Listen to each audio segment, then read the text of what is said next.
Emmerdale teased that the fracture between Mackenzie and Charity Dingle may soon become irreparable, as the emotional weight of surrogacy, grief, and misunderstood intentions threatens to break what's left of their already fragile marriage. Everything began with a whisper of hope in the darkest of moments. After Sarah's life-saving surgery resulted in the irreversible loss of her ability to carry children, the family fell into a silent mourning, not only for her physical suffering, but also for the dream that had been stolen from her. Charity watched her granddaughter sink into quiet despair, and something fierce awoke in her. Charity had always been a woman of fire, reckless, passionate, and determined. She'd made her share of mistakes, but her loyalty to those she loved had always been unwavering. Cain Dingle, too, grieving the recent death of his son Nate, felt an urgency to fix something, anything, for the sake of his family. It was he who first floated the impossible idea. What if someone could carry a child for Sarah? The suggestion came from desperation, not logic. Sarah's diagnosis of Fanconi anemia made official surrogacy practically impossible. No agency would consider her a viable parent, no matter how ready her heart was. Cain reached out to an underground network, hoping to find a surrogate who might bypass the rules, but he came back empty-handed. That's when Charity took the matter into her own hands. Without consulting Mackenzie, without breathing a word to anyone, she began the necessary tests to determine whether her body, despite its age and history, could still support a pregnancy. She didn't do it out of impulse. She did it out of a burning sense of purpose. If Sarah couldn't be a mother, Charity would be one for her. But secrets in Emmerdale don't stay hidden for long. Eric Pollard, always with one ear to the ground and the other tuned into family matters, had caught wind of an odd situation involving his grandson Jacob. When he confronted Jacob, it all came spilling out. The fertility clinic, the tests, the possibility of being the sperm donor, and most alarmingly, the revelation that Jacob had agreed out of compassion for Sarah, not fully grasping the implications. Eric, appalled, made a difficult decision. He approached Mackenzie, quietly but firmly, and told him everything. Mackenzie's world imploded. Just months ago, he and Charity had been trying for their own baby. The loss of that pregnancy, a heartbreaking ectopic complication, still haunted him. They had barely recovered, and though Mack had dared to hope they might try again someday, Charity had shut that door firmly. And now, here she was, willing to risk her body, her mind, her health, for Sarah. He didn't understand it. Couldn't. Their marriage trembled under the strain. Mack issued an ultimatum: if she went through with this, if she chose Sarah's future over their own, then it would be the end of them. Charity, tormented but resolute, refused to back down.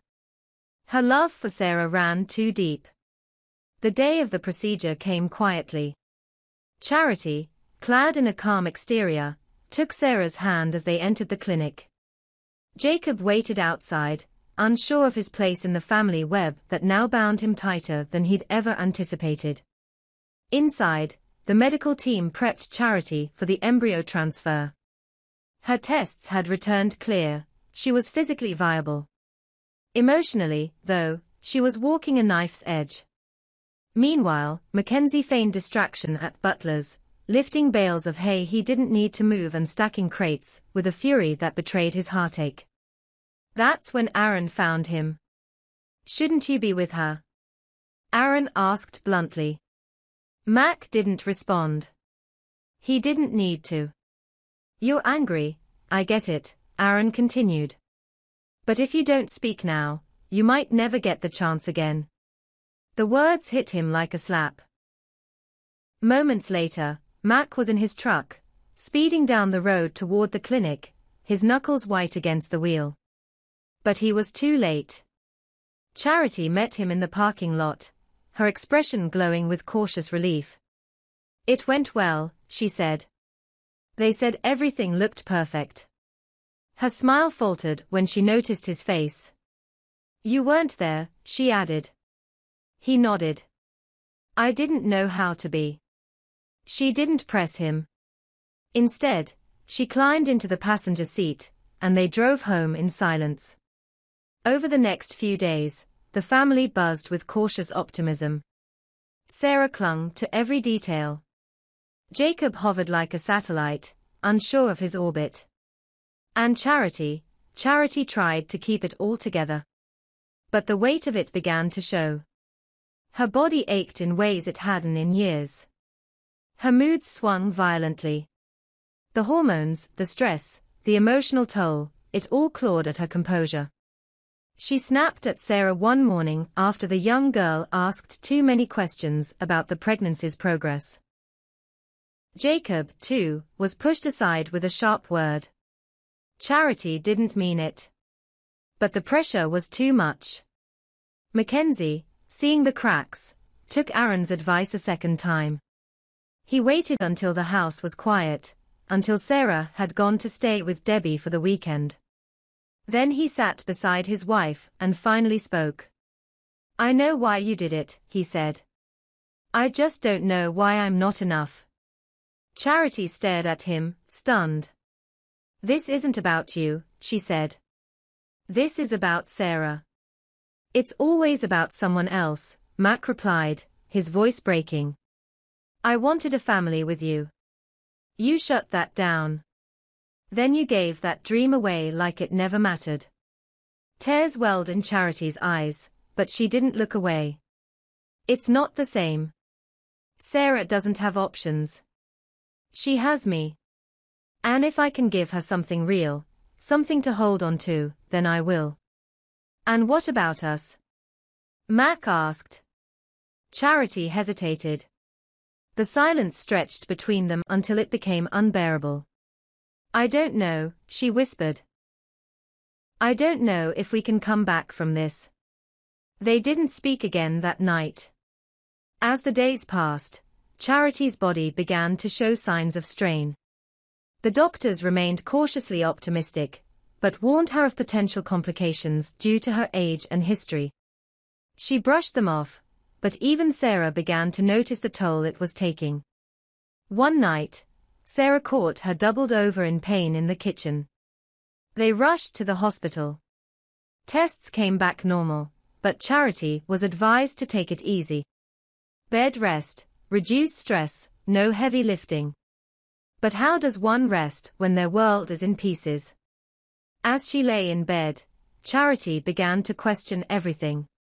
Was she truly doing this for Sarah, or to redeem herself for every failure in the past? Every child she'd let down, every mistake she'd made, every lie she'd told. And where did that leave Mackenzie? In the next room, Mack sat alone, staring at the sonogram printout they'd given Charity at the last appointment. A black and white blur that represented hope, for Sarah, for Charity, but not for him. Not anymore. Aaron checked in often, trying to keep Mack grounded. You still love her? He asked. Yeah, Mack said. But love doesn't mean you're not broken. Then maybe you fix it. Or maybe you walk away. I don't know which would hurt less. Outside the hospital, life in Emmerdale went on. But within the Dingle home, nothing was the same. Sarah's hope grew with every day the pregnancy progressed. She began planning a nursery. Talking baby names. But the joy was tinged with guilt. She saw what it was doing to Charity, and deep down, she feared she'd asked for too much. Then came the first sign of trouble. Charity fainted. The next test results would change everything. The results came back with a cautionary tone. Charity's hormone levels had spiked unusually, a sign that something wasn't quite right. The doctors flagged a potential early risk for preeclampsia, and urged her to stay under close medical supervision for the next few weeks. The news hit the household like a tidal wave. Sarah, who had tried so hard to keep her excitement contained, began to retreat into herself. She stopped decorating the nursery, pushed Jacob away when he offered to help, and avoided even mentioning the baby. The guilt swallowed her whole. Charity tried to reassure her, even as her body betrayed her. She smiled through the pain, masked the headaches and dizzy spells with an air of forced cheerfulness. But inside, fear gnawed at her.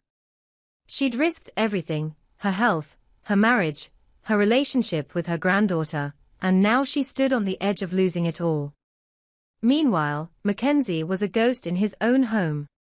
He moved through the days with quiet obedience, driving Charity to appointments, fetching medications, making tea he knew she wouldn't drink. But the silence between them grew louder with every hour. One night, Aaron confronted him again. This time, he didn't mince words. You either fight for her, or you walk away. But stop hovering like you're already grieving her. She's still here. And she's still your wife. Mack looked at him, the wall he'd been hiding behind starting to crumble. And if she chooses Sarah over me? Then she's doing it for love, Aaron said. And maybe that's not something you walk away from. Across the village, Eric Pollard carried the weight of his own regrets. Seeing what The Secret had done to the family made him wonder if he should have handled things differently. He visited Sarah quietly one afternoon, finding her curled up with an old baby blanket. It's not your fault, he told her. Isn't it? She asked. Everyone's fighting because of me. She's hurting because of me. She's doing this because she believes in you, Eric said gently. And all you can do now is believe in her back. Charity's condition remained stable but precarious. The doctors decided to hospitalize her for a few nights for closer monitoring. Sarah insisted on staying with her, sleeping in the hospital chair with her hand clutched tightly around Charity's. Mackenzie, however, kept his distance. He wanted to be there. He wanted to say the right things. But something held him back, the fear that even now, even with everything unraveling, he would never be chosen. It wasn't until Moira stepped in that he began to crack. She found him at Butler's, working in the barn long past sundown. You're being a coward, she said flatly. I'm being realistic, Mackenzie replied. No, you're scared she doesn't love you enough. And maybe she doesn't, not the way you want. But she still needs you. And unless you want to be the man who stood back and watched his marriage die, you'll get your ass to that hospital and start acting like her husband again. Mackenzie showed up the next morning with a bouquet of daffodils and a flask of tea. Charity's eyes fluttered open, and for the first time in days, a smile found her lips. You came, she whispered. I never left, he said softly. They didn't fix everything in one conversation. The hurt was still raw. The distance still lingered. But as Charity rested her head against his shoulder, something shifted. Meanwhile, Sarah received her own reality check. A conversation with Jacob turned tense when she expressed fears that if anything happened to the baby, she'd never forgive herself. Jacob reminded her that she couldn't control everything, but she could support Charity, and love the child when it came, and be the kind of mother she always dreamed of being. Back in the hospital, the doctors delivered a fragile, but hopeful update. The baby's heartbeat was strong. Charity would need continued care and complete rest, but the pregnancy was progressing.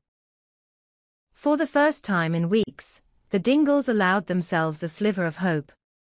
But peace in Emmerdale is never permanent. A letter arrived for Mackenzie a week later. Legal. Official. From a solicitor representing a woman neither he nor Charity had spoken to in over a year, Chloe Harris. Inside the envelope was a custody modification notice. Chloe was challenging Mackenzie's rights to Reuben. The storm that had been looming on the horizon finally broke, and the next chapter in their lives was about to begin.